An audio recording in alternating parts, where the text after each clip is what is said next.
নমস্কার, আমি সুমনা। আমার ফেসবুক পেজ গার্হস্থ্য। আজ নিয়ে চলে আসলাম কাঁচা আমের চাটনি। হঠাৎ করে একটু স্ক্রল করতে করতে দেখে ফেললাম কাঁচা আম রয়েছে। যেমনি দেখা অমনি কাজ, তা কিনে ফেললাম কাঁচা আমগুলো। এবার বাড়িতে নিয়ে চলে এলাম, আর আমার গার্হস্থ্য কিচেনে আমগুলো ছালটা ছুলে নিলাম, সঙ্গে ছোট্ট ছোট টুকরো টুকরো পিস করে কেটে নিলাম। পুরো ভিডিওটা দেখতে থাকো, নইলে কিন্তু মিক্স করবে। অনেকগুলো চাটনি করার জন্য ভালো ভালো টিপসও দেওয়া আছে। এই যে ছোট্ট ছোট্ট পিস করে কাটছি, এগুলোকে কিন্তু জলে আমি আধ ঘন্টা ভিজিয়ে রাখবো। তা না হলে কিন্তু আমটা এই অসময়ের তো একটু তেতো হতে পারে, ভালো নাও লাগতে পারে খেতে। কিন্তু এই যে আধ ঘন্টা আমি জলে ভিজিয়ে রাখবো, তার জন্য কিন্তু টেস্ট একদম আলাদা হবে। আর এত ছোট করে কুচানো, তোমরা দেখতেই পারবে পুরো রেসিপিটাই। দেখো কত তাড়াতাড়ি সেদ্ধ হয়ে যাচ্ছে। 5 মিনিটও লাগেনি আমার সেদ্ধ করতে। একটু তেল দিলাম কড়াইয়ে, তারপর সামান্য একটু সর্ষে আর একটা কাঁচা লঙ্কা ফোড়ন দিলাম। এবারে ছোট্ট ছোট্ট করে কেটে রাখা আমের টুকরোগুলোকে দিয়ে দিলাম।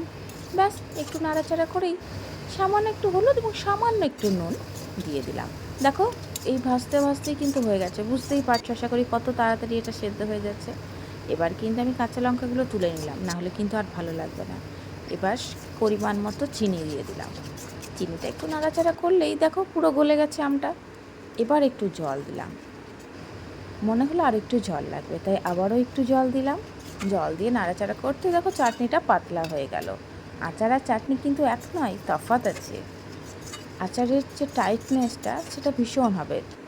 আচার হচ্ছে তুমি চিনির যে আঠাটা হবে সেটা সরু সুতোর মতো দু হাতে করে চিপলে হবে, আর এটা কিন্তু একটু চ্যাটপ্যাট করবে। ব্যাস, এটা কিন্তু সরু সুতোর মতো দাঁড়াবে না চাটনিটা। এই দেখো খুন্তি দিয়ে তুলবো, দেখো ড্রপটা কেমন মোটা একটা পড়ছে ড্রপ, আবার পাতলাও নয় আর মোটাও নয়, একটা টুকটুক করে ড্রপ হচ্ছে। আচার হলে কিন্তু এরকম হতো না। চাটনি আমার রেডি, গরম গরম প্লেটে সার্ভ করে দাও। সবাই খেয়ে দারুণ নাম করবে। আর আমার পেজটা ফলো করে দিও, তাহলে এরকম ভিডিও তোমরা আরও অনেক পাবে। কেমন লাগলো জানিও অবশ্যই কমেন্ট করে।